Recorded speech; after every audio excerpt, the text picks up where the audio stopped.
অবাধ, নিরপেক্ষ ও অংশগ্রহণমূলক নির্বাচনের জন্য উপযোগী পরিবেশ তৈরির লক্ষ্যে অন্তর্বর্তী সরকার কাজ করে যাচ্ছে বলে জানিয়েছেন প্রধান উপদেষ্টা ডক্টর মোহাম্মদ ইউনূস।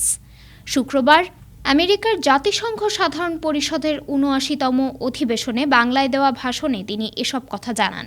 মাত্র ৭ সপ্তাহের মধ্যে সরকার বিভিন্ন গুরুত্বপূর্ণ পদক্ষেপ গ্রহণ করেছে বলেও উল্লেখ করেন ডক্টর ইউনূস।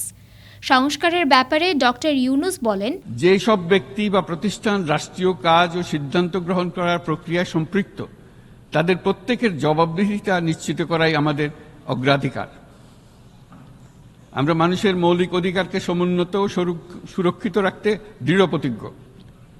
আমাদের দেশের মানুষ মুক্তভাবে কথা বলবে, ভয়ভীতি ছাড়া সমাবেশ করবে, তাদের পছন্দের ব্যক্তিকে ভোট দিয়ে নির্বাচিত করবে। এটাই জাতির আকাঙ্ক্ষা এবং এটাই আমাদের লক্ষ্য।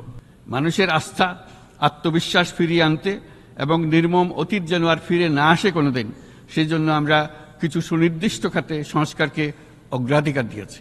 এইসব সংস্কার যেন টেকসই হয়, দীর্ঘমেয়াদে নিশ্চিত করতে এবং অবাধ ও নিরপেক্ষ অংশগ্রহণমূলক নির্বাচনের জন্য উপযোগী পরিবেশ সৃষ্টি করতে আমরা কাজ করে যাচ্ছি।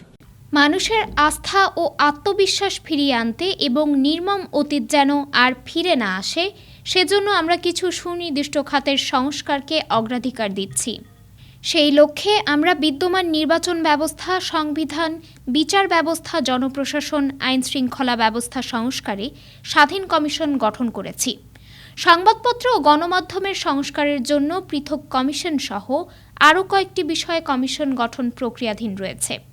ডক্টর ইউনূস বলেন, গণতন্ত্র, আইনের শাসন, সমতা ও সমৃদ্ধি অর্জনের মাধ্যমে একটি ন্যায়ভিত্তিক ও অন্তর্ভুক্তিমূলক গণতান্ত্রিক সমাজ হিসেবে আত্মপ্রকাশের অভিপ্রায় বাস্তবায়নে আমি বাংলাদেশের প্রতি আন্তর্জাতিক সম্প্রদায়ের সমর্থন ও সহযোগিতা ব্যাপকতর ও গভীরতর করার আহ্বান জানাই।